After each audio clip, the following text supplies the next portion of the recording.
Hey bee lovers, welcome back to a new mini vlog of travel series of Puri. আজকে হচ্ছে day 2 part 1 মানে morning part. আর ঘুম থেকে উঠেই মা এখানে খাবারের জন্য সবকিছু বসিয়ে দিয়েছিল। এখানে ডাল হচ্ছে, ভাতের গরম জল ফুটছে, আর চালগুলো সাইডে রাখা রয়েছে ধুয়ে। বাজারে যাওয়ার জন্য ছোট পিসি, ছোট পিসান, বাবা, জেঠু রেডিই ছিল। ওরা সব বেরোচ্ছিল, আর সকালবেলা হতে না হতেই ছোট পিসি ছোট পিসান চলে এসেছিল, কারণ ওরা রাজি থেকে আসছিল।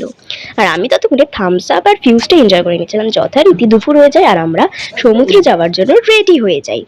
আমাদের হোটেল থেকে সমুদ্রের ডিস্টেন্সটা বেশি একটা দূর ছিল না।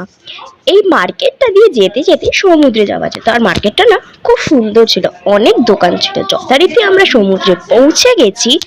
আর পুরীর এই লাল বালিগুলোর জন্য না হাঁটতে অনেকটা প্রবলেম হয়, শুধু পা ডেবে যায়।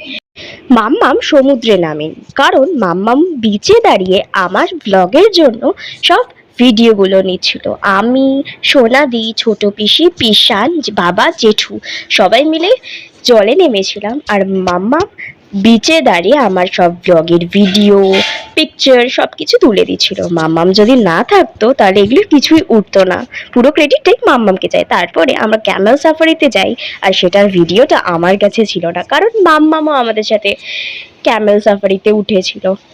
যথারীতি আমরা বাড়িতে এসে ফ্রেশ হয়ে লাঞ্চের জন্য খেতে বসে যাই। লাঞ্চে ছিল ভাত, ডাল, চিংড়ি মাছ ভাজা এবং পার্শে মাছের পাতলা ঝোল। হঠাৎ করে ঝমঝমিয়ে বৃষ্টি নেমে যায়। খাওয়ার পরে এখানে সবাই একটু গল্পগুজব করছে। Bye, see you in the next blog.